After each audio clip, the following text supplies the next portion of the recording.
Rise, veuillez vous lever. The International Criminal Court is now in session. L'audience à la Cour pénale internationale est ouverte. Please be seated. Veuillez vous asseoir.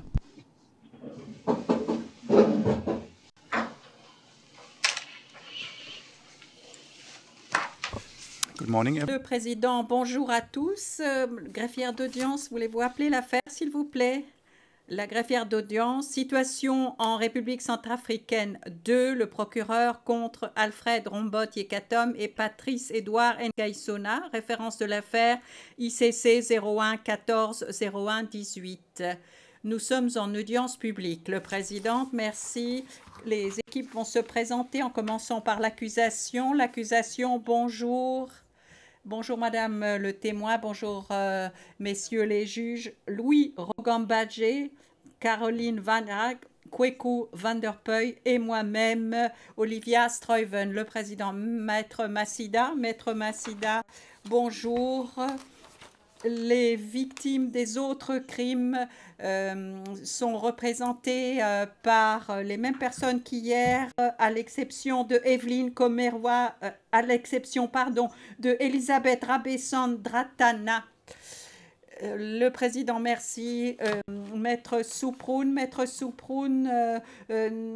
les victimes sont représentées par Diletta Marchesi et moi-même, Dimitri Souproun. La présidente, la défense, Maître Dimitri, Monsieur Yekatom est présent dans la salle d'audience et l'équipe est la même qu'hier. Merci. Le président, Maître Knops, bonjour Monsieur le Président, même composition qu'hier, sauf à notre stagiaire qui est présente aujourd'hui, Madame Delahousse.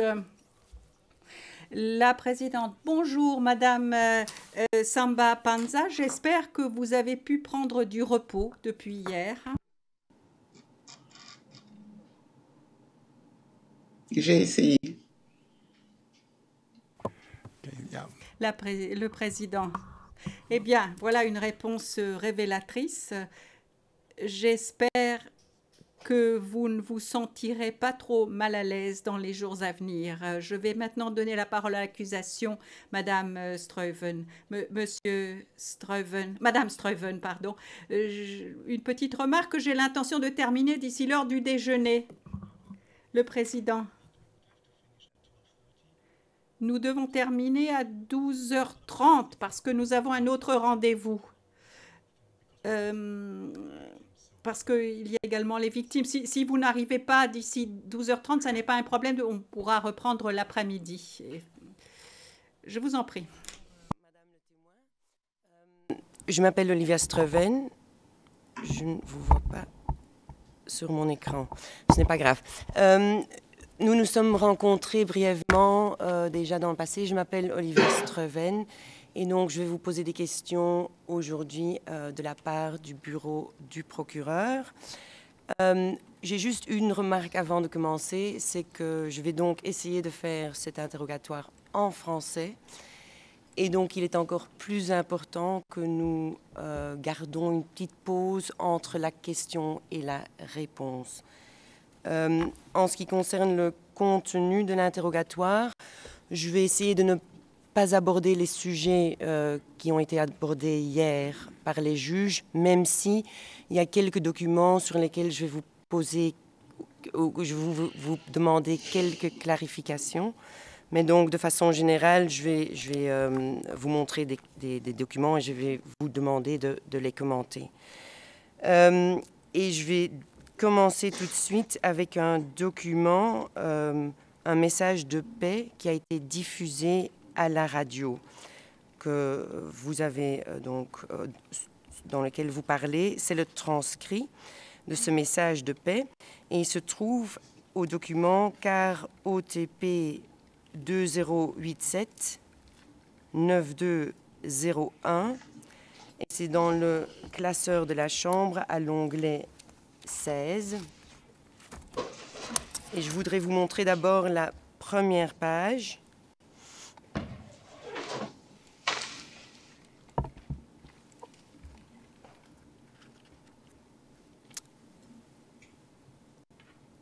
si vous le voyez, donc c'est un message de paix tout en haut de la page.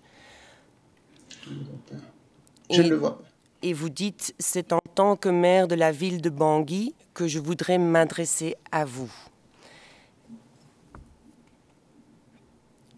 Est-ce que vous vous souvenez de ce message de paix? Je ne vois pas le document, mais est-ce que c'est le message que... Voilà. Ok. D'accord. Ok, je vois. Je le vois. Et est-ce que vous vous souvenez quand, plus ou moins, quand vous avez émis ce message de paix?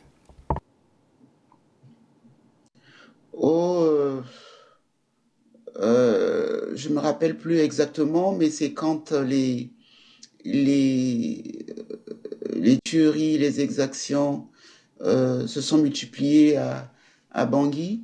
Et donc, c'est pour ça que je parle depuis plusieurs mois, etc. et tout. Donc, je pense que c'est quand j'ai été à Boïrab, je pense. Et au retour de Boïrab, j'ai dû m'arrêter à Radio Ndekeluka pour lire ce message-là, je pense.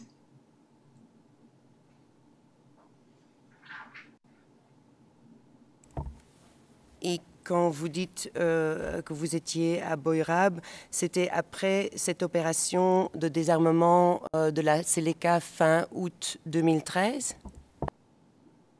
Je pense, hein, je pense. Je pense que c'est à cette période-là. Parce que j'ai insisté pour avoir accès à la radio pour délivrer ce message-là, je me rappelle. Et si nous pouvons vous montrer la deuxième page, donc à la page 9202, et vous parlez justement, comme vous l'avez déjà dit, que des actes horribles sont commis de part et d'autre par des jeunes Seleka et anti-Balaka.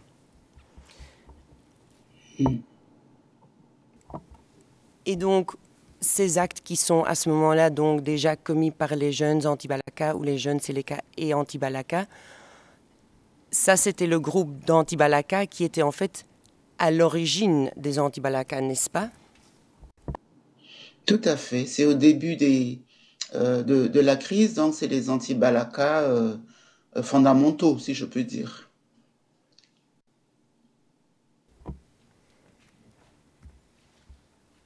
Et c'est eux qui, par la suite, vont être décrits, soi-disant, par Nguy Sona comme étant des héros, des libérateurs, n'est-ce pas?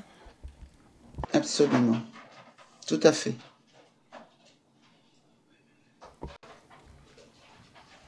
Maintenant, donc, suite à ces exactions, y compris donc par les Seleka, Jotodia va, en septembre 2013, Jotodia va désactiver les Seleka, dissoudre les Seleka, et ça, on va les appeler à partir de ce moment-là les ex-Seleka, n'est-ce pas? Oui, tout à fait.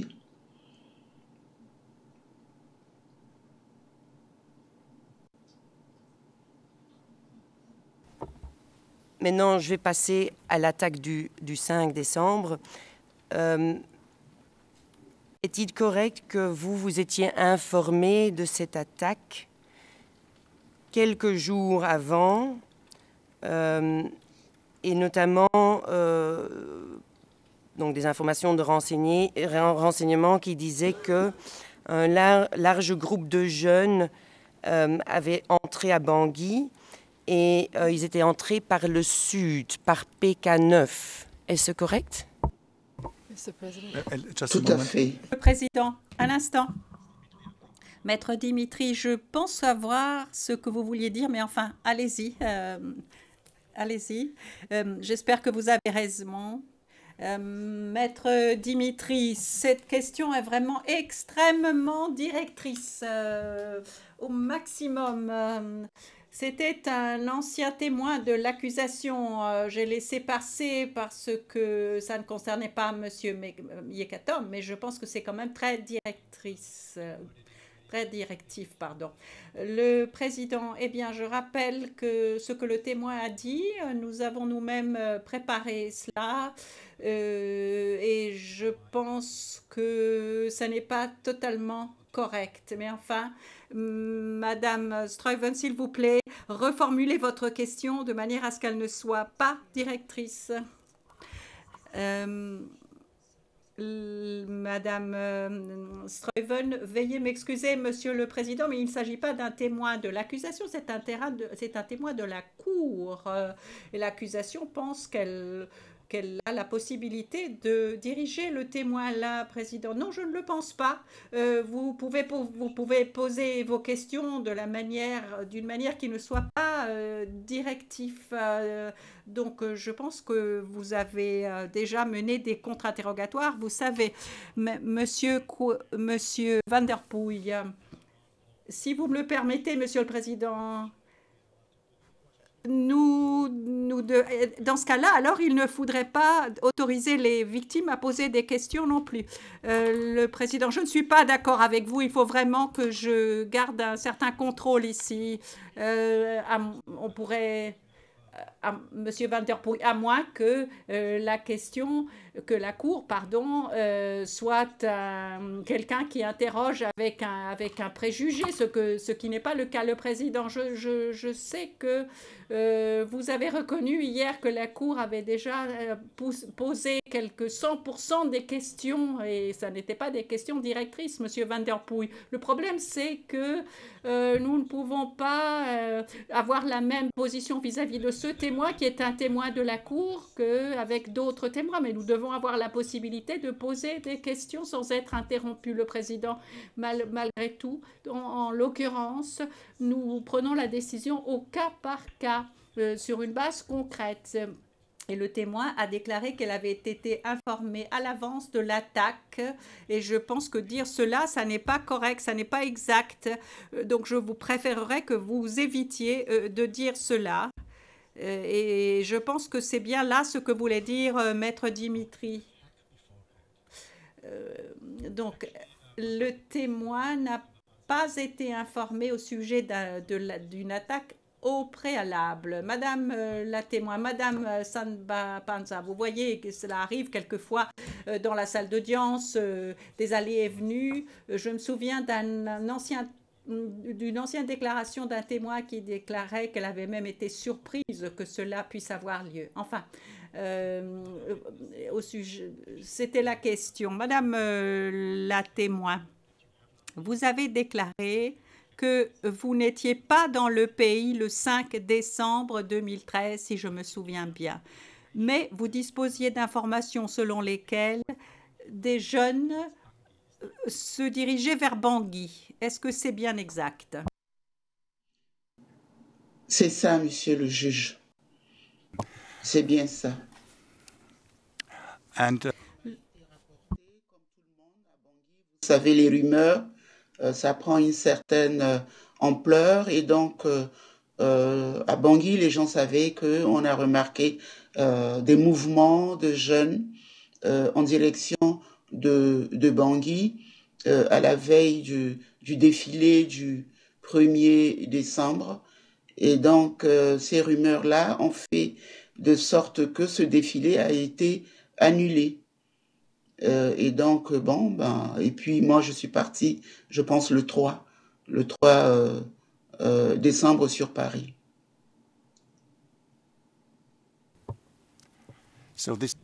Le président. Donc c'est exactement ce que j'avais gardé à l'esprit. Disons que...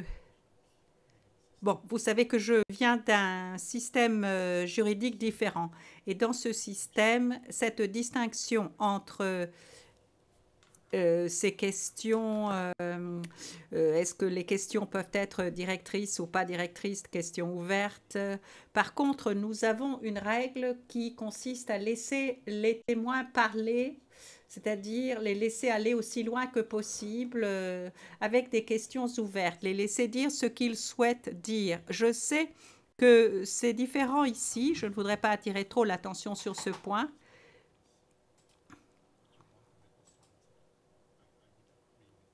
Je serais d'accord quand il s'agit de questions où tout le monde connaît la réponse que l'on veut obtenir. Je pense que nous pouvons nous mettre d'accord là-dessus. Également lorsque ce sont des questions qui contiennent une suggestion, qui manipulent. Et alors là, j'interviens. Nous avons un témoin qui est extrêmement intelligent et expérimenté devant nous, donc je pense qu'elle ne sera pas facilement influencée, il faut bien le reconnaître. Donc allez-y, poursuivez, Madame Struyven. En détail ce que vous avez vu lors de votre retour à Bangui, hein, donc les quelques jours après l'attaque du 5 décembre. Et juste une clarification dans le transcrit d'hier. Vous avez parlé donc du fait que les Anti-Balaka et les Séléka les deux avaient attaqué la population civile, n'est-ce pas? C'était effectivement les populations civiles qui étaient attaquées à l'entrée de la Séléka sur son parcours pendant le règne de la Séléka, et quand la Séléka s'est retirée, donc pendant toute cette période-là, il y a eu beaucoup d'exactions sur les populations civiles. En ce qui concerne les Séléka, sur les populations qui sont censées être de connivence avec les anti-Balaka ou les soutenir ou soutenir l'ancien régime. En ce qui concerne les anti-Balaka, les exactions étaient portées sur les populations civiles qui étaient censées avoir apporté un soutien à la Séléka ou avoir protégé les Séléka ou avoir été proches du régime de Séléka. Généralement, il y avait une assimilation de toutes les populations musulmanes au Séléka. Donc les attaques n'étaient pas dirigées seulement contre les combattants de la Séléka, mais sur les populations musulmanes et peuls.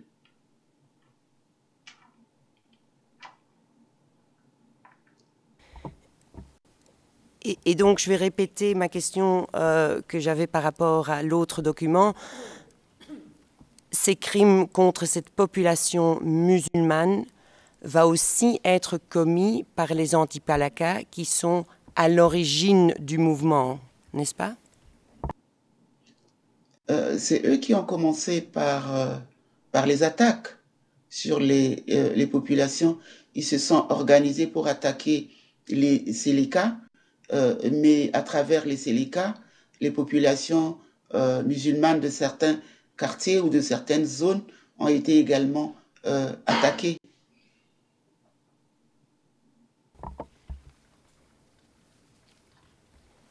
Et encore une fois, c'est ces anti-Balaka qui vont être considérés par la suite comme étant, par M. Ngaï Sona et d'autres personnes, comme étant des héros, n'est-ce pas? Oui, ça je le confirme. Sans ces anti-Balaka-là. Le président, pas de répétition non plus, s'il vous plaît. Nous avons déjà eu cette réponse à 2 reprises maintenant. Madame Struyven, oui, mais c'est une période différente, Monsieur le Président. La première question concernait la période avant et ensuite après. Donc, il y a une distinction importante à faire. Maintenant, par la suite, donc après l'attaque du 5 décembre, donc justement à cause de tous ces abus, l'opération Sangaris va être mise en place et le général Soriano va donc rejoindre Bangui. Et officiellement, les Français vont commencer leurs opérations de désarmement le 8 décembre 2013. Est-ce que vous vous souvenez de cela? L'opération Sangaris devait être déployée le 5 décembre. L'attaque des anti-Balaka a été concomitante à ce déploiement. C'est parce que on savait que les Nations Unies, le Conseil de sécurité, avait autorisé les troupes françaises de la Sangaris à venir apporter un soutien aux troupes des Nations Unies de la MISCA à l'époque, les noms je ne me souviens plus, qu'il y a eu les attaques. Donc, ça a été concomitant.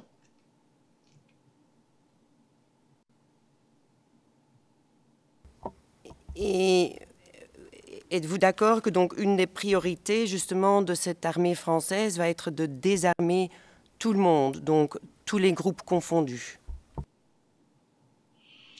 Tout à fait. C'était déjà d'arrêter les exactions au sein des populations et par la suite organiser une meilleure sécurité pour la ville de Bangui et puis entamer le désarmement.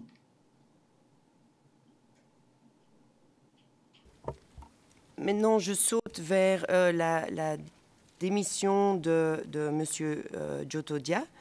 Donc, le 10 janvier 2014, il va démissionner.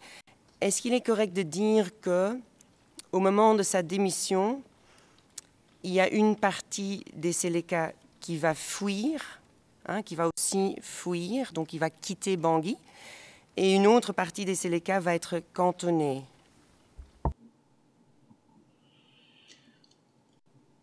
Oui, monsieur le juge, quand Djotodia a démissionné, les Séléka se sont sentis abandonnés. Ils n'avaient plus de chef d'autorité sur eux au niveau de Bangui. Donc, beaucoup ont commencé à se retirer de Bangui et de certaines zones.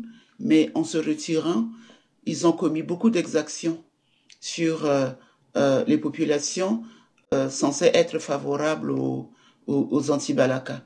Il y a eu beaucoup d'exactions pendant le retrait des Séléka. Ça, il faut le reconnaître. Et beaucoup donc sont allés vers le nord et le nord-est pour essayer de se protéger ou peut-être se reconstituer là-bas.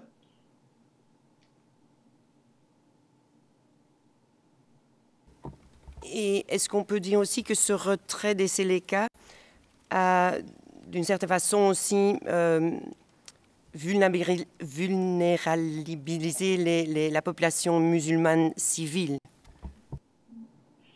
Tout à fait. C'est au fur et à mesure qu'il y avait les retraits des Séléka dans les zones que les anti-Balaka envahissaient automatiquement ces zones-là et procédaient à des représailles. Donc, ça a vulnérabilisé les populations.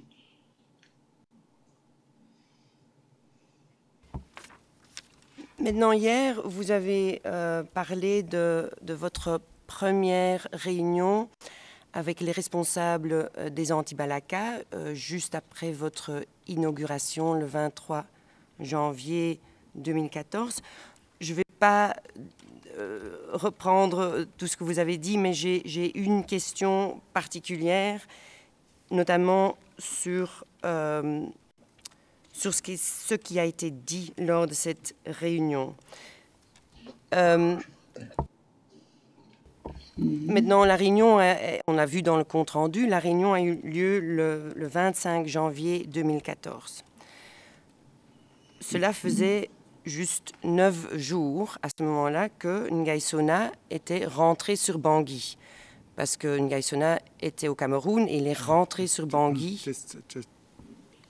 Le président, un instant. Maître Dimitri, un éclaircissement. Il y a eu 2 réunions mentionnées hier, l'une dans le palais présidentiel qui a eu lieu le 25 décembre et puis une autre lors de la prestation de serment de Madame Samba Panza. Donc c'est un peu confus. Le président, effectivement, Madame Struyven devrait dire clairement aux témoins de quelle réunion elle parle. Il y a eu une réunion lorsqu'elle a prêté serment chez elle, à sa résidence. Ça, c'est la première réunion. Et puis il y a une deuxième réunion peu de temps après. Je pense que c'est le 25. Nous avons cela dans le rapport et que nous avons montré aux témoins. Mais je pense qu'il faut que vous le disiez clairement aux témoins. essayer de le garder simple. Je parle de la réunion que vous avez eue avec Nguy Sona, Bara, Kokate et d'autres, je pense une quinzaine d'anti-Balaka à votre résidence. Ça, c'est la première réunion. Oui. Et donc ça, c'était avant votre inauguration ou c'était après votre inauguration, si vous vous en souvenez? C'était juste après. Juste après. Donc, comme j'expliquais avant, donc Monsieur Nguy Sona est retourné sur Bangui le 14 janvier 2014. Donc,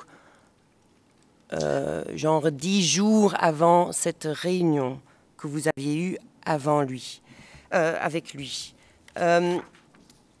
Est-ce que vous pouvez aider la Chambre, si vous vous en rappelez, de comment M. Nguy Sona a expliqué son rôle au sein des anti-Balaka?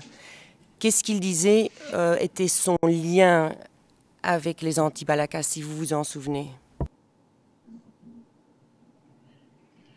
Nous n'avons pas abordé cet aspect du sujet quant à son rôle au sein des anti-Balaka. Chacun s'est présenté et donc j'avais un certain nombre d'anti-Balaka avec qui je discutais. Mais là, il ne s'est pas encore présenté comme coordonnateur en tant que tel. Peut-être le responsable de la délégation qui menait les anti-Balaka à la réunion, mais il ne s'était pas encore présenté comme coordonnateur. Le juge président, puis-je rapidement. Alors, pour que tout soit bien clair, lorsque nous parlons de la première réunion, Madame Samba Panza, j'ai votre déclaration prise pendant la phase d'enquête KOTP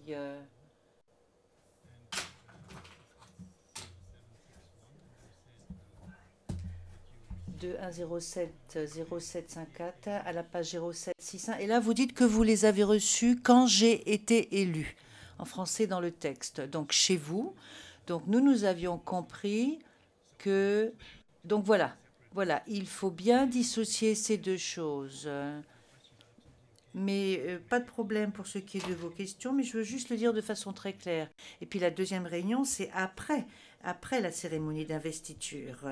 Madame Streven, Monsieur le Président, si je peux me permettre, je pense que ce que vous venez de dire n'est peut-être pas exact, mais peut-être que je peux préciser cela à l'intention de la Chambre parce que j'ai la même analyse. Le juge président, oui, il se peut que ce soit une méprise de ma part. Tout à fait, c'est possible, pourquoi pas. Donc moi, j'avais compris, Madame Samba Panza, que vous les avez reçus dans votre résidence après votre élection. Mais vous n'aviez pas encore eu la cérémonie d'investiture. Est-ce que cela est exact? Donc la première réunion, elle a eu lieu entre ces deux dates. C'est cela? C'est cela. Le juge président, d'accord. Voilà. Et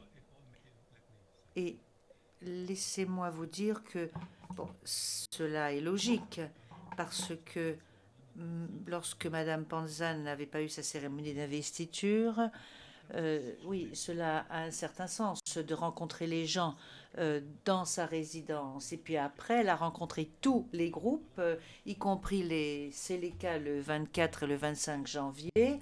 Et les anti-Balaka, elle les a rencontrés le 25 janvier. C'est une réunion différente.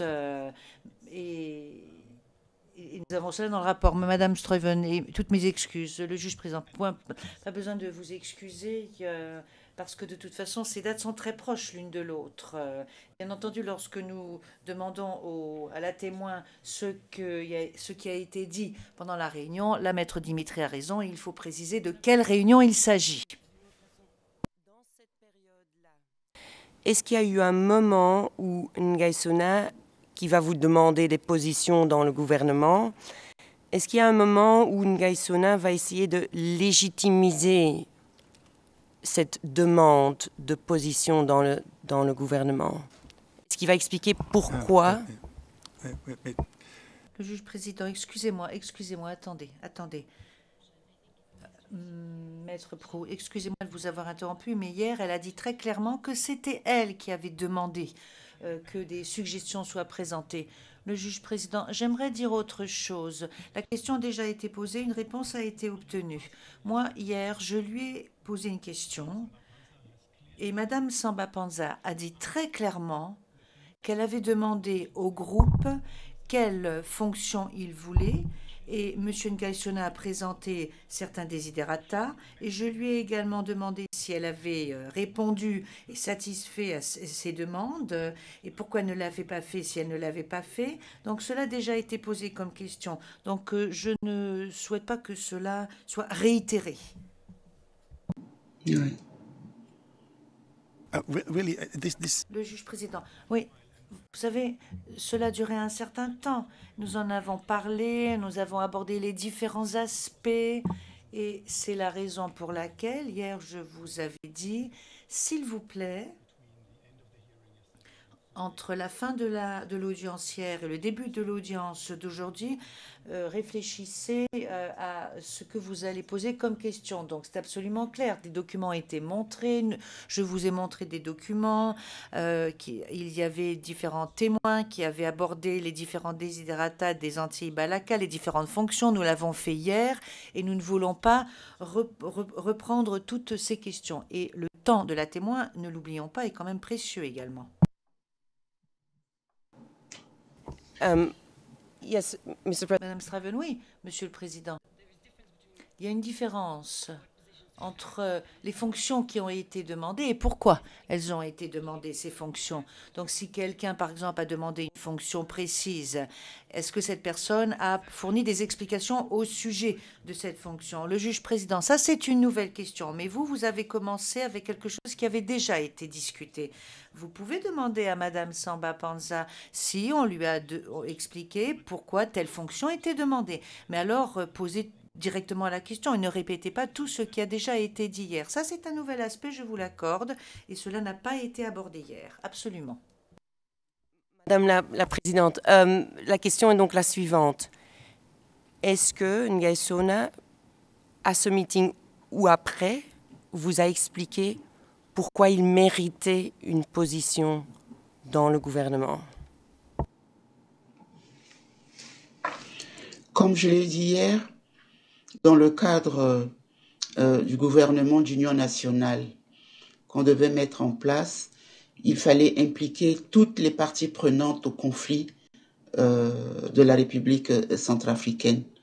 Et donc, j'ai estimé qu'il fallait prendre contact avec toutes les parties prenantes, les forces vives, pour leur demander s'ils étaient prêts à accepter de rejoindre le gouvernement d'union nationale et donc de donner main forte à la transition et si ils étaient disposés à m'envoyer des personnalités dans le gouvernement que j'allais mettre en place. C'est comme ça que j'ai demandé aux différentes forces vives d'exprimer leurs vœux. Je l'ai demandé aux Anti-Balaka qui étaient là présentes à la réunion et par la suite, ces vœux m'ont été envoyés.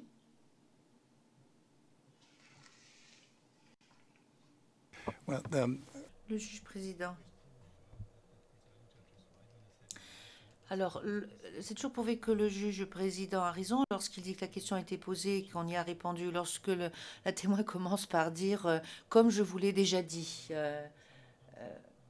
Mais bon, j'avais posé cette question moi-même à la témoin. Madame Samba Panza, est-ce que Monsieur Ngaïsona vous a expliqué précisément pourquoi il souhaitait devenir le ministre pour la SOCAP CNRK? Est-ce qu'il vous a expliqué pourquoi?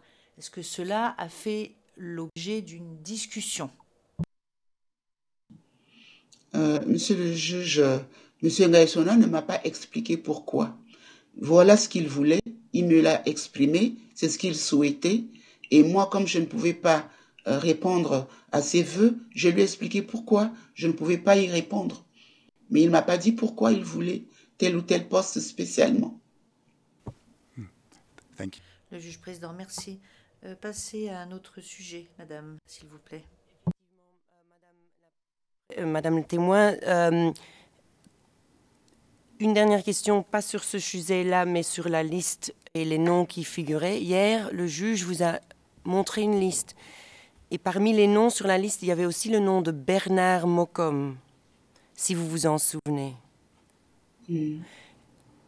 Donc, qui était aussi parmi les demandes. Est-ce que vous saviez à l'époque quel était le rôle de Bernard Mocom? Non, monsieur le juge, je ne connaissais pas le rôle de la plupart d'ailleurs de ceux qui figuraient sur cette liste. Je découvrais d'ailleurs leur nom en tant que membre du mouvement anti-Balaka.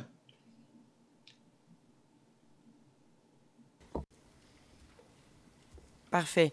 Et je voudrais vous montrer une vidéo. Ça porte sur le même sujet, mais je vais essayer d'adresser une autre question. Il s'agit d'une vidéo qui se trouve à CAR OTP 2014-0755. C'est une interview que vous donniez et c'est de la minute 000712 jusqu'à la minute 001108.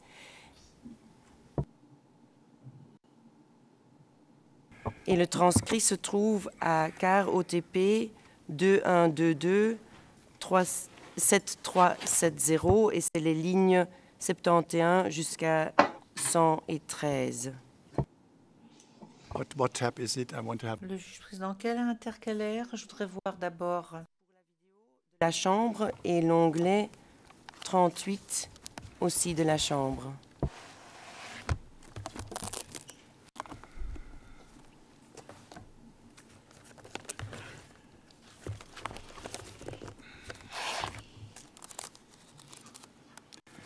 Haven't we seen that yet? Le juge président, est-ce que nous n'avons pas déjà vu cela hier, non? De quoi s'agit-il? Maître Dimitri, quelle est votre intervention? Maître Dimitri, moi j'ai 5 intercalaires, j'ai 5 classeurs, donc je voulais savoir quel est l'intercalaire. Alors j'aimerais que les interprètes nous indiquent quand est-ce qu'ils sont prêts.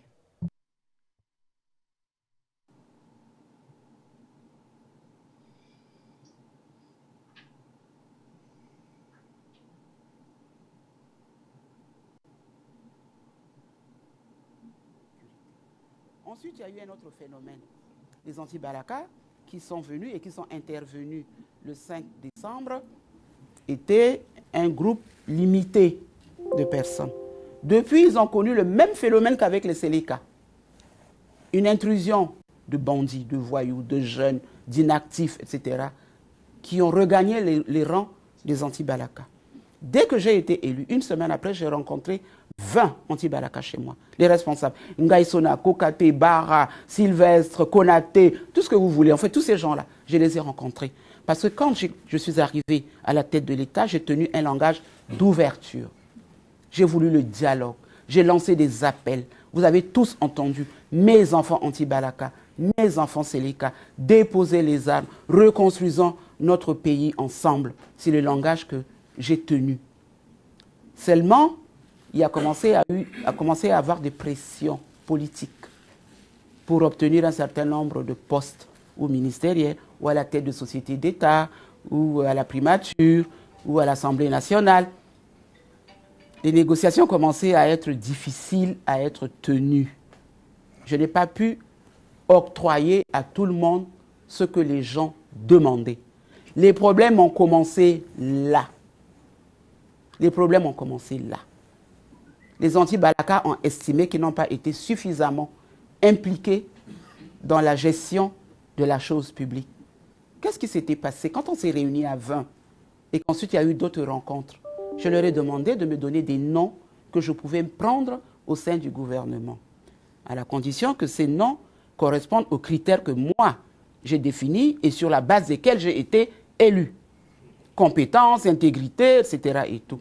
Mais avec des ouvertures politiques, bien entendu, compte tenu du contexte politique du terrain. On ne pouvait pas non plus être fermé dans le cadre de ce que j'avais dit. Tout de suite, je fais une ouverture du côté des Séléka, Ça, c'est une autre histoire aussi, l'ouverture du côté des Séléka, parce que n'ayant pas été à N'Djamena, il y a eu des négociations qui ont été faites. Je n'en ai pas été informé, j'ai mis les pieds dans les plats, sans savoir les tenants et les aboutissants des choses, ayant été outsider dans cette histoire-là. Donc, Antibalaka m'a envoyé des noms, Kokate, Ngaïsona et un autre, Bara. Et Bara. Le Premier ministre a dit, moi, probité morale, intégrité, on envoie au procureur de la République, il me fait des enquêtes. Ngaïsona, plein de dossiers sur le dos au niveau du tribunal. Kokate, il y avait une procédure contre lui pour tentative d'atteinte à l'intérieur, à la sécurité publique, quelque chose comme ça. Il restait Bara. Mais ces 3 noms ont été signés par tous les anti-Balaka. Les 3 noms qui m'ont été envoyés. J'ai dit au Premier ministre, écoutez, on prend Bara, on va voir au cabinet présidentiel qui on peut mettre.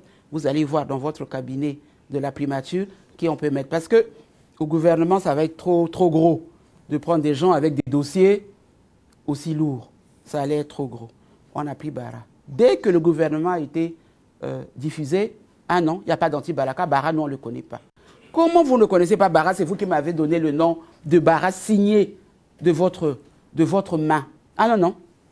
Bara, on ne connaît pas, ça veut dire qu'il n'y a pas d'anti-Balaka dans le gouvernement. Vous avez préféré les Séléka, vous êtes pour les Séléka, vous êtes pour la communauté tchadienne, et les problèmes ont commencé là. Malgré cela, dans le cadre de l'ouverture, j'ai dit, venez, venez, on va... Ouais. Thank you. Le juge président, merci. Merci pour cette traduction à vue très rapide. Merci beaucoup. Alors, bien sûr que vous posez des questions, madame, mais il s'agissait d'un extrait très long. Donc, ce qui serait intéressant de savoir, si c'est le même point de vue qu'elle a aujourd'hui. Madame Stroven, oui, tout à fait, monsieur le président.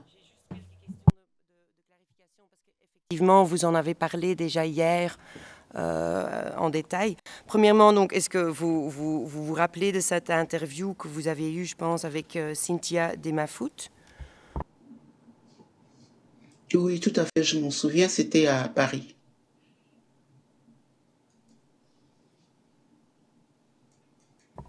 Et est-ce qu'il est correct que ça faisait plus ou moins 2 mois que vous étiez présidente? Oh, certainement, je ne sais plus la date, mais si j'ai dit ça, certainement, ça doit correspondre à peu près à ça. Quand il y a eu l'interview, c'était lors d'une visite en France. Peut-être juste pour le compte rendu, il s'agit de la page 7374, ligne 145. Il est dit qu'elle est là elle est présidente depuis 2 mois. Maintenant, une première question que je voudrais vous poser tout au début de cette interview. Vous dites, donc il y a un autre phénomène, hein, donc que les anti-Balaka qui ont attaqué le 5 décembre, c'était un groupe limité, mais que les rangs se sont remplis d'autres gens. C'est un thème qu'on entend souvent, mais vous dites dans votre interview que la solution, c'est tout simplement de désarmer. Est-ce que j'ai bien compris? Oui, nous avions beaucoup d'éléments, membres du mouvement anti-Balaka ou membres de la Séléka, qui circulent dans tout le pays avec beaucoup d'armes. Des armes de petit calibre, des armes traditionnelles, plusieurs types d'armes. On ne peut pas admettre d'avoir un pays en sécurité avec autant d'armes qui circulent. Et plus ces gens-là ont des armes, plus ils sont tentés à commettre un certain nombre d'exactions, de représailles également. Et donc, je me disais qu'il fallait désarmer. Et sur ce sujet-là, donc, le fait que parfois on va dire qu'il y a des éléments incontrôlés, soi-disant, ou des bandits qui ont rejoint les rangs des anti-Balaka, est-ce que je comprends bien que ce que vous proposez là, c'est justement que ça, c'est en plus une raison pour participer à ce désarmement? Oui, mais quand on parle de désarmement, on ne parle pas de désarmement désordonné, c'est un désarmement organisé. c'est un désarmement organisé avec les forces internationales qui étaient présentes, puisque bon, les forces de sécurité intérieure n'existaient pratiquement plus et que les FACA étaient totalement démantelés. Donc ça, c'est mon souhait, c'était ma vision. Mais maintenant, la mise en œuvre de cette vision, de ce souhait, il faut l'organiser concrètement. Juge président. Madame Samba Panza, j'ai une question au sujet de l'interview, au sujet de la teneur. Cette dame, Madame Desmafout, est-ce qu'elle a des liens de parenté avec Jacques Desmafout? Est-ce qu'ils sont de la même famille? C'est sa fille. C'est la fille de M. Jean-Jacques Desmafout qui est dans la communication. Elle fait communication. Okay. Thank you. Just, Le juge président, merci. C'est parce que le nom qui m'a frappé, donc je voulais juste le savoir. Merci beaucoup. Madame Streuven, c'est à vous. Question sur cette interview. Donc effectivement, Bara va être nommé. On l'a vu hier, vous allez aussi nommer des gens comme des membres des anti-Balaka, comme Ngrimangu, on a vu hier, comme Gboya, on a vu hier aussi. Donc vous allez quand même donner quelques positions aux membres des anti-Balaka.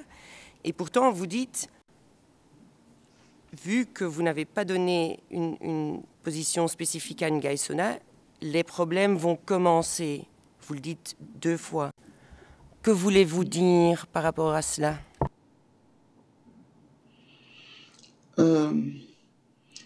Monsieur le juge, Monsieur Ngaïsona s'est senti frustré, s'est senti mis en dehors du processus de transition. Il me l'a fait savoir à plusieurs reprises et il n'a pas accepté cela. Il y a eu beaucoup d'anti-Balaka que j'ai essayé d'impliquer dans la gouvernance de la transition.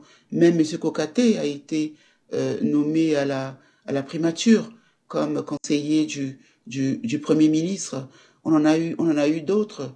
Dans la liste que vous avez vue, il y a M. Fekere qui a été nommé comme conseiller à la présidence. Et il y en a d'autres qui ont été nommés, mais en fait, M. Ngaïsona tenait à son poste, au poste qu'il a revendiqué, et comme il les a pas eus, ça a créé des problèmes.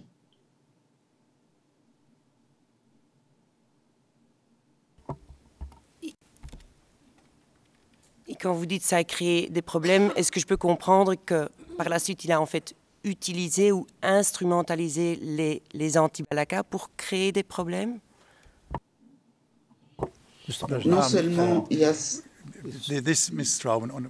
Le juge président, Madame Stuyven, la question qu'il convient de poser est comme suit. Donc, vous, Madame Samba Panza, qu'entendez-vous lorsque vous dites qu'il a créé des problèmes? De quel type de problèmes parlez-vous? D'abord, sur le plan relationnel avec moi, c'était difficile parce que bon, j'ai pas accordé ce qu'il attendait, et puis officiellement, il n'avait pas de fonction, donc il n'était pas ministre, il n'était pas directeur général, ni de société d'État, ni de société d'économie mixte. Donc il faut comprendre que cela l'a frustré. Donc j'imagine que ça n'a pas été facile non plus pour la détente de l'atmosphère dans les relations des autorités de la transition avec le mouvement anti-Balaka. Le juge président, voilà, vous avez la réponse. Yes, Mr. President. Madame Strauven, oui, Monsieur le Président, mais j'aimerais poser une question de suivi. Je vais la poser de façon non directrice. Le juge président, eh bien, je vous fais entièrement confiance. Et une fois de plus, bon, bref. Dans le statut, dans le règlement de preuve, il n'est écrit nulle part comment les questions doivent être posées. Et par qui, par quelle partie, etc. Donc, je pense qu'il faut procéder au cas par cas. Là, il y a eu 2 questions directrices, les 2 dernières questions. Alors, je suis intervenue, ou lorsque la défense intervient ou soulève une objection, là, nous prenons une décision. Donc, tout cela pour vous dire que nous allons écouter, entendre votre question non directrice.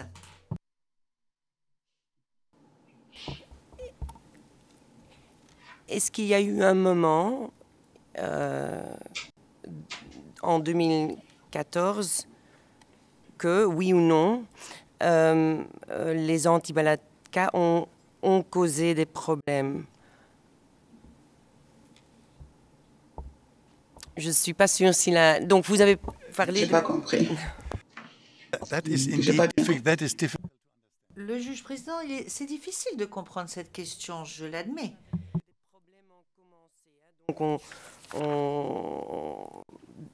oui, des problèmes ont commencé après ce que la position... Let me try it. I think Le juge président, je vais faire une tentative. J'ai l'impression que vous avez quelques problèmes là, excusez-moi. Madame Samba Panza, donc, alors c'est le terme inquiétant, les 2 termes inquiétants, causer des problèmes.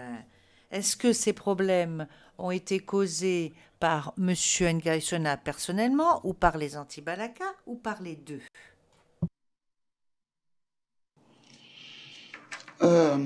En 2014, il y a eu beaucoup de difficultés dans les relations des autorités de la transition avec les anti-Balaka. Il y a eu des villes mortes, il y a eu des barrages, il y a eu des manifestations, il y a eu des demandes de démission. Voilà ce que j'appelle problème. Donc, c'était des problèmes qui étaient beaucoup plus politiques, parce qu'en termes de manque de coordination, peut-être dans la gouvernance, dans la gestion de la transition avec les anti-Balaka. C'est ça que j'ai appelé problème, moi. so. I think this is. Le juge président, là, je pense que c'est suffisamment clair maintenant. Je vais passer à un autre sujet, et parce que j'essaie un peu de garder une certaine chronologie, ça ne marche pas toujours, mais dans la chronologie, donc après votre nomination de Bara et même votre nomination, je pense, de Nkremangu et Gboya, je passe au 5 février 2014, et c'est le jour où il y a eu une cérémonie de réinstallation des FACA. Je ne sais pas si vous vous en souvenez de cette cérémonie. Je vais vous montrer un document qui est le CAR OTP 2117-0701. C'est à l'onglet 58 du bureau du procureur. Il s'agit d'un article de presse.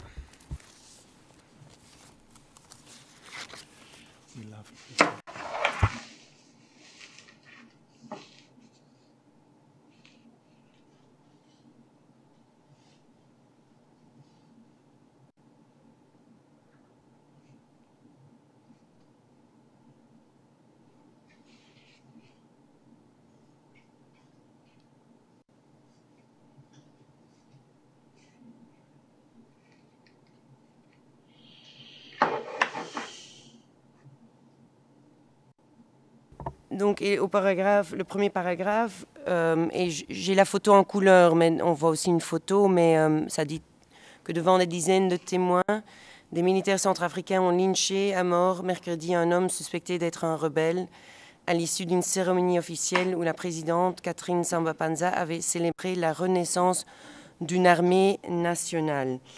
Est-ce que vous vous souvenez de cet incident ? Je m'en souviens parfaitement. Je m'en souviens parfaitement. Et l'article que je lis résume un peu bien, assez bien, pourquoi j'ai réuni donc les membres de l'armée nationale et ce qui s'était passé ce jour-là. Quand je suis arrivée à la tête de la transition, les forces armées centrafricaines étaient totalement désarticulées. Les membres des forces armées ont fui leur position, se sont cachés à cause des exactions des Séléka. D'autres ont regagné l'intérieur du pays et ne se montraient plus. Donc, le camp militaire de Bangui était totalement vide, avec quelques éléments seulement des forces armées centrafricaines. Et un pays ne peut pas vivre sans son armée nationale. Alors j'ai estimé qu'il fallait essayer de reconstituer cette armée-là, quitte à voir avec la communauté internationale comment la réorganiser, selon quels critères et selon quelle vision nous voulions pour notre armée. L'armée, en 2014, était composée d'environ 7500 à 8000 éléments. J'ai lancé donc un appel pour que tous les militaires, où qu'ils se trouvent, qu'ils puissent regagner Bangui, notamment l'École nationale d'administration et de magistrature, pour que je puisse leur parler, pour que je puisse leur lancer un appel. Il y a eu 5500 militaires qui ont répondu à mon appel. 5500 à peu près. On n'est pas à 100 personnes près. Ils ont répondu à mon appel. Et j'en étais fier. Et j'étais satisfait de voir que les militaires étaient prêts à reprendre du service pour défendre leur pays. Tout s'est très bien passé. J'ai lancé des appels pour qu'ils retournent dans les casernes et qu'on essaie de le réidentifier à nouveau. En tout cas, j'ai lancé l'appel qu'il fallait lancer. Et moi, je me suis retiré parce que c'était la fin de la cérémonie. Le temps pour moi d'arriver donc au palais de la Renaissance, on m'a informé d'un incident qui venait de se produire à la fin de la cérémonie à l'école nationale de la magistrature. Et on m'a expliqué qu'un membre de FACA, Séléka, aurait été donc assassiné, lynché par d'autres membres des FACA qui étaient présents. Ça a été dramatique parce que ça a été l'occasion pour la communauté internationale pour refuser de reconstituer les armées, de leur donner les moyens nécessaires pour défendre la patrie. Et donc, pendant toute la période où j'étais à la tête de l'État, je n'avais plus d'armée en tant que telle. Donc, voilà.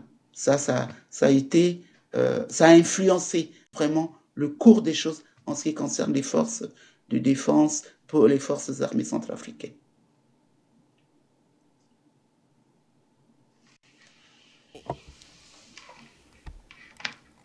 Juste une ou deux questions de précision. Donc, quand vous avez dit que vous aviez invité tous les FACA, cela comprenait aussi les FACA qui faisaient partie des anti-Balaka, n'est-ce pas?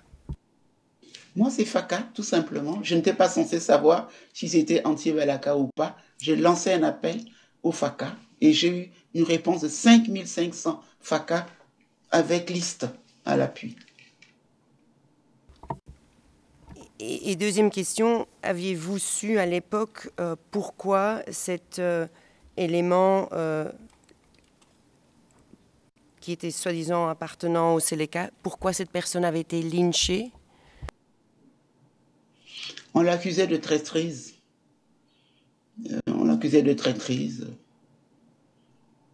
Donc, Et dernière question, comment est-ce que les chefs anti-Balaka comme Nguy Sona, si vous le saviez, réagissaient sur cette intention de reconstituer les FACA? Non, j'en ai pas discuté avec lui. Je ne peux pas vous répondre. Je vais vous montrer une autre vidéo 2 jours plus tard. C'est une vidéo donc du 7 février 2014. Le numéro est le CAR OTP 20231599. C'est à l'onglet 39 de la Chambre. C'est une vidéo assez courte. La séquence pertinente est 000008 à 000044. Et la transcription est à CAR OTP 2107 1502. C'est l'onglet 40 de la Chambre. Si nous pouvons montrer la vidéo aux témoins.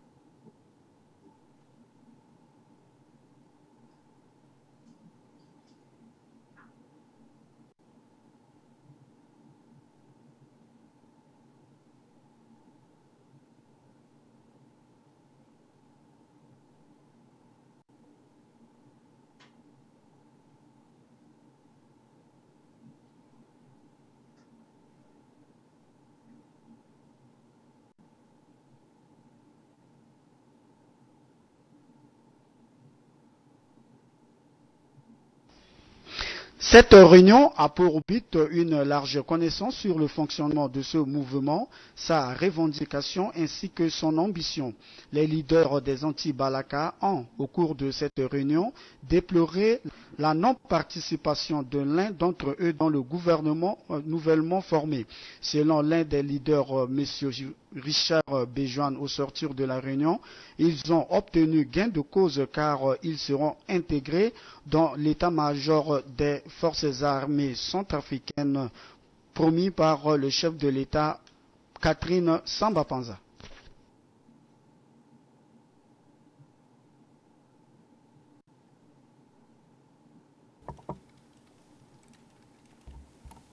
Madame le témoin, est-ce que vous reconnaissez certains des militaires présents ou autres personnes présentes?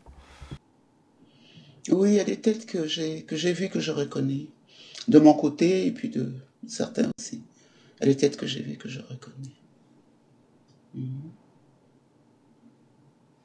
Donc, ces gens-là, donc vous allez les recevoir en tant que les chefs des anti-Balaka qui font partie des FACA, n'est-ce pas? C'est ça.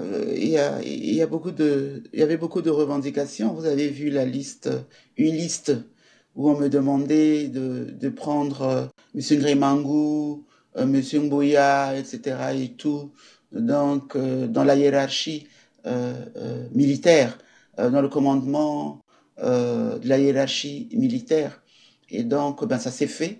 Vous avez vu, j'ai pris Ngremangu, j'ai pris Mboya, j'ai pris beaucoup d'autres dans la hiérarchie militaire. Donc, effectivement, à la fin de cette vidéo, on dit que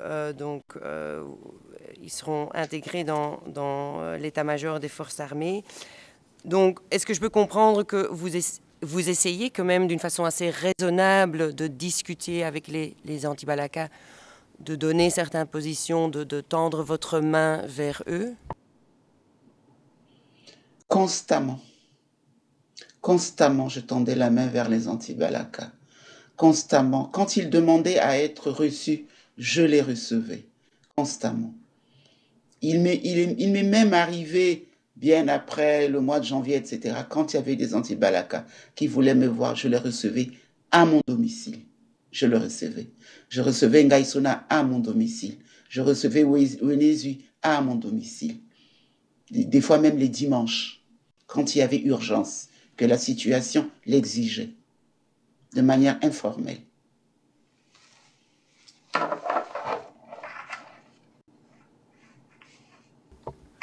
Maintenant, je voudrais vous montrer un autre article de presse. Il s'agit de CAR OTP 21170681. C'est à l'onglet 57. Et je ne vais pas reprendre les sujets qui ont été déjà abordés hier parce que ça porte sur la même période, notamment le 10 février 2014.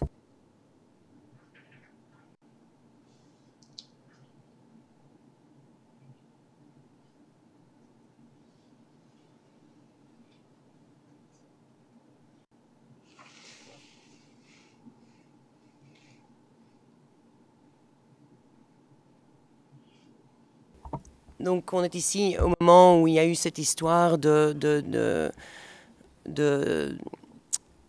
les anti-Balaka qui vont être appelés les ennemis de la paix. Et je pense que c'est dans la période où effectivement Soriano va faire des remarques. Et c'est aussi la même période où vous allez visiter Mbaïki, comme vous l'avez expliqué hier. Mais j'ai une question par rapport au cantonnement. Très spécifiquement, est-ce qu'il est correct de dire que donc vous ne pouviez pas cantonner justement les 53 000 d'éléments que les anti-Balaka voulaient cantonner pour plusieurs raisons, n'est-ce pas?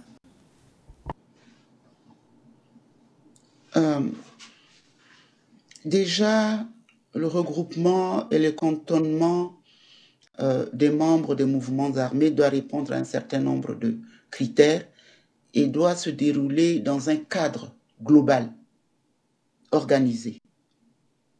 Donc, il était important, après avoir cantonné les Séléka pour éviter qu'il y ait donc des représailles entre les mouvements Séléka et anti-Balaka au camp Béal, en attendant leur déplacement vers l'Est ou le Nord-Est, il était difficile également de cantonner les anti-Balaka comme ça. Ça devait se faire avec l'appui des forces internationales, de nos partenaires, parce que quand on cantonne, cela suppose une prise en charge alimentaire, sanitaire, etc. et tout, et donc beaucoup de moyens que l'État centrafricain n'avait pas. Et donc pour cela, ça doit faire l'objet d'une négociation avec la communauté internationale pour obtenir leur appui et leur assistance.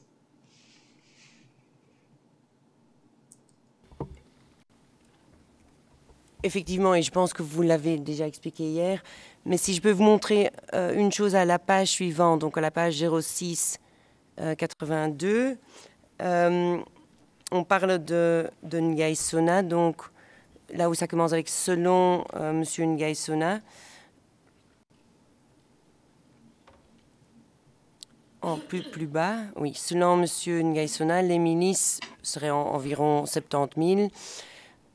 Et dans le paragraphe suivant, ils disent dénonçant l'ingratitude de la nouvelle présidente de transition, le coordonnateur des milices se disait prêt lundi à déposer les armes et à être cantonné contre une aide à la réinsertion. Vous venez d'expliquer que vous aviez tendu la main vers les anti-Balaka à tout moment. De quelle ingratitude parle-t-on, pensiez-vous? Excuse me, Mr. President. Maître Dimitri, nous essayons de demander aux témoins d'interpréter les termes utilisés par quelqu'un d'autre tels qu'ils ont été reportés dans un article de journal. La présidente, oui, Maître Prou a raison. Enfin, je vais essayer. Madame Samba Panza, vous voyez que Monsieur Soriano il aurait utilisé le mot ingratitude à votre égard. Est-ce que c'est ce que vous pensiez également à ce sujet? Monsieur le juge, on rapporte les propos de Nguy Sona vis-à-vis de moi. Monsieur Nguy Sona parle de mon ingratitude vis-à-vis des anti-Balaka. En fait, c'est ça. Il parle de mon ingratitude. Je ne peux pas interpréter ce que lui, il veut dire par ingratitude. Quelle est sa conception de l'ingratitude de la présidente de la transition? C'est à lui qu'il faudrait demander cela. Comment il entend, qu'est-ce qu'il entend par ingratitude et qu'est-ce qu'il met derrière ce mot-là? OK. Aucun problème, Madame la Présidente. Dans le même... She's right. Le président, elle a raison. Elle a raison. Madame Samba Panza a raison, bien évidemment. Il ne faut pas spéculer davantage sur ce qui se cache derrière ce mot. Maître Pro avait raison.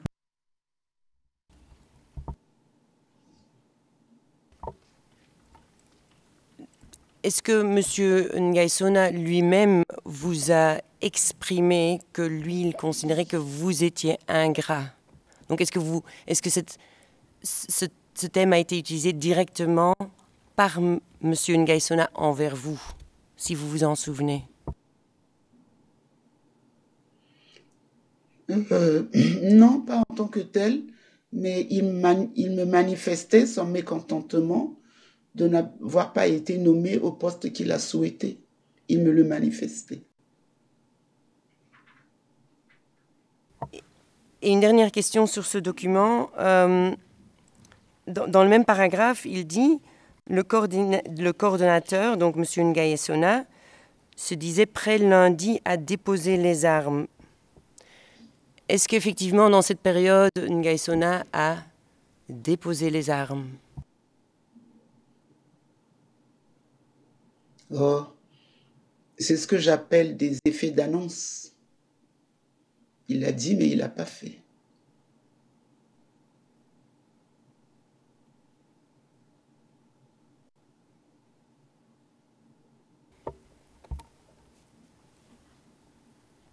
Et est-ce que cela se produisait souvent? Est-ce que souvent il disait des choses de ce genre qu'il n'exécutait pas par la suite?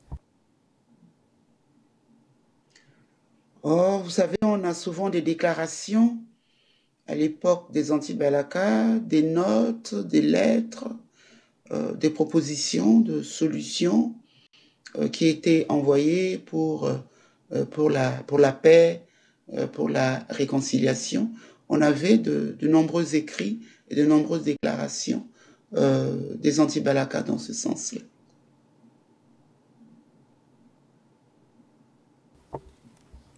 Mais si je vous comprends bien, ces mots-là n'étaient pas suivis d'action, n'est-ce pas? Pour certains, moi quand je recevais des propositions de solutions de crise des anti-Balaka, nous devons ensemble, dans le cadre de la stratégie mise en place de réconciliation, des préparatifs, des processus DDR, RSS, etc., envisager cela dans ce cadre-là. Je ne peux pas comme ça prendre des décisions en fonction des entités seulement. Donc, je dois le mettre dans un cadre global. Et c'est pour ça que souvent, il n'y avait pas de réaction. Aussitôt, on recevait les documents, on les archivait, on les prenait en compte dans le cadre de ce qu'on préparait dans la stratégie de réconciliation, dans le processus de DDR, dans le processus du dépôt des armes, etc. et tout.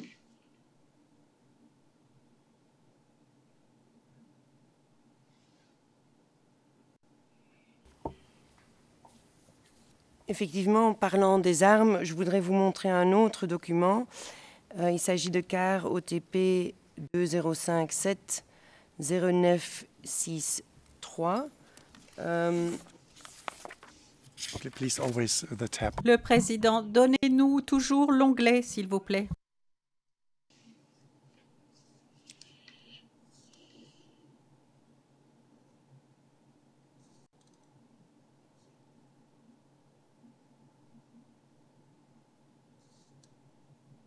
Well, do you have a new aspect? Le président, voulez-vous aborder un nouvel aspect ici, puisqu'on en a parlé déjà? Et j'ai délibérément choisi les termes initiaux utilisés par M. Soriano et pas des articles de presse, parce que les articles de presse, quelquefois les journalistes ont intérêt à présenter les choses d'une manière particulière. Bon, ça n'est parce que ça prend un certain temps de discuter de cela si cela a déjà été évoqué. C'est quelquefois la deuxième ou la troisième fois. Donc, simplement, si vous avez un aspect nouveau à cet égard. Madame Struyven, c'est simplement 2 paragraphes vers le bas du document. On est dans la même période. Encore une fois, c'est un article du 11 février 2014. Et dans le dernier paragraphe, on dit, je vais le dire en anglais, in a sign that France... Dans un sens selon lequel la France peut être en train de renforcer ses efforts pour désarmer les combattants chrétiens anti-Balaka, les troupes françaises, mardi, ont saisi des armes dans une cache.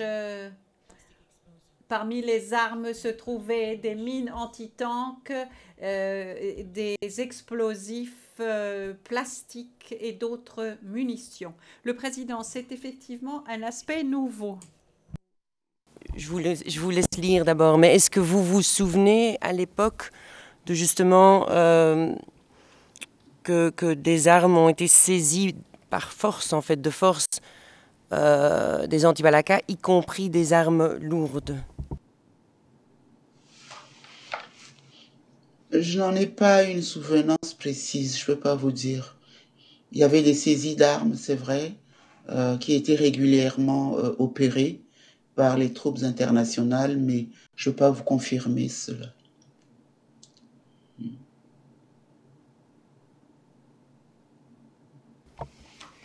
Il n'y a aucun problème, Madame le témoin.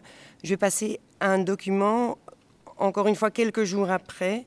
C'est un document du 17 février 2014 et c'est une déclaration des anti-Balaka et il s'agit du CAR OTP 2087-9117. C'est à l'onglet 8 de la Chambre.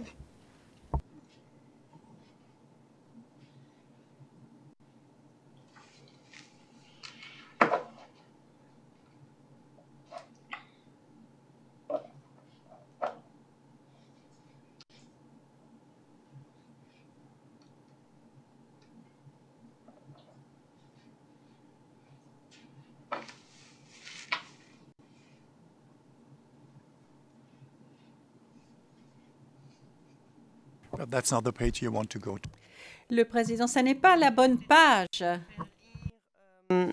Certains paragraphes, encore une fois, on en a déjà discuté hier de certains de ces éléments, mais si vous pouvez regarder la page 9120, au milieu de la page, les anti-Balaka vont donc exprimer leur inquiétude face à vos déclarations incendiaires. Et aussi donc, du 12 février 2014, donc il s'agit de ce que vous aviez dit lors de votre visite de Mbaïki, j'imagine.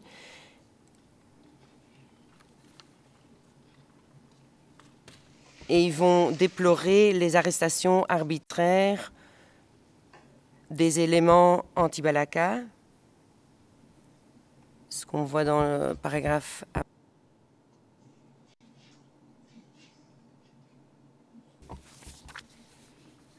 Et si je peux peut-être vous faire lire la page avant, c'est-à-dire la page 9119.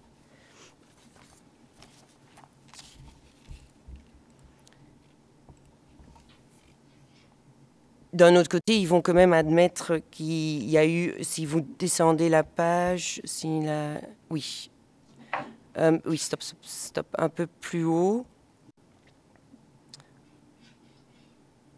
Oui. Donc, ils vont quand même reconnaître en fait qu'il y a eu des actes commis et par la population et par certains anti-Balaka.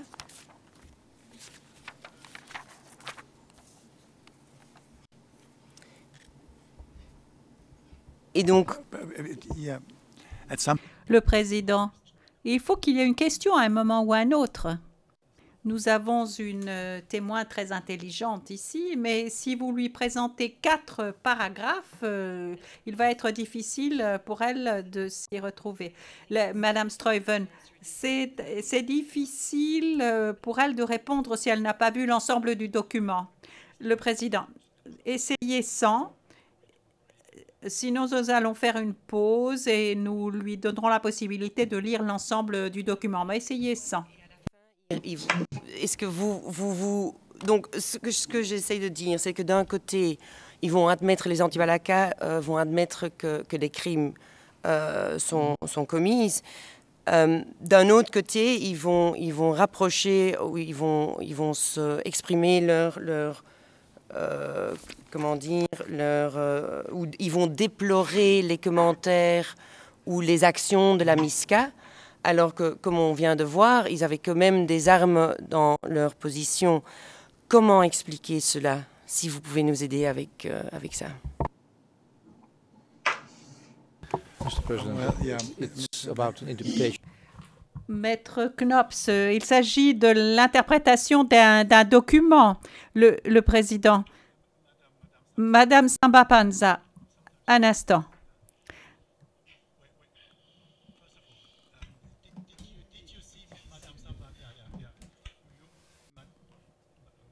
Madame Samba Panza, nous vous rendons la vie vraiment très très difficile aujourd'hui, j'en suis désolée. Si vous regardez ce document, est-ce que vous connaissiez ce document à l'époque ou bien est-ce que c'est un document nouveau pour vous? Non, j'ai déjà eu à le lire.